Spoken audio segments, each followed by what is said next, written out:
Everybody always asks me, what do you do to make your potato soup so good? So I've gotten so far. Let me show you what I've done. In this giant pot, I have started to brown some cut bacon. I like the bacon from the deli, but I'm bougie like that. I have also added, that's only 1 metric ton of garlic. I need more, please hold. That's the first metric ton. That's the second ton. We're gonna let that cook for a minute. Okay, so I didn't like how dry it was, so it's melted a little bit because I tried to hurry. But I also put in a bunch of pepper. No salt at this time because of the bacon. I know I'm gonna have a whole bunch of potatoes, but no salt at this time because not only do I have this bacon, but I put in extra bacon grease because I'm gonna put in some other stuff here in a minute. But I did add pepper and more bacon grease. Probably more pepper in a second. When people ask, how much? I don't know, that much. This much onions. This much carrots. And why aren't you doing anything with your garlic? You just put them in whole. Yes, I did. Because we're going to cook them right now and they're going to like melt.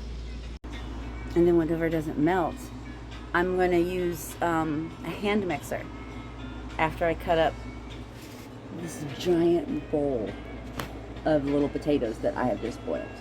We're also going to add some celery and some other stuff, but celery in a minute because doesn't take as long. It doesn't take as long as the carrots and frozen onions and garlic.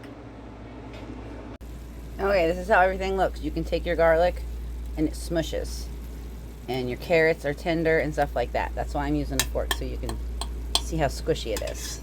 Now we're gonna add celery. It doesn't take as long as everything else. Now that everything is nice and soft, okay, that's what I'm going for. I just don't want to recognize garlic pieces anymore. That looks good. Now we're gonna cut our potatoes into whatever size and put them in here. Okay, I gotta do it in batches. I still have these to do. I mashed some, got about a half a cup of parm, maybe a heavy half cup. I've added a little bit of milk in there. We're gonna stir it up. We're gonna add all the mashed potatoes in there, and then I'll show you. Okay, all the mashed potatoes are in there. I've got some dill. I've got some thyme. I've got some oregano. I've got some rosemary. And I decided for another half cup of parm, a whole stick of butter, and however much milk I need. And let me get the sour cream. Okay, she's not up to temperature yet. But remember, I did not put salt in there. So now it's just up to you to taste.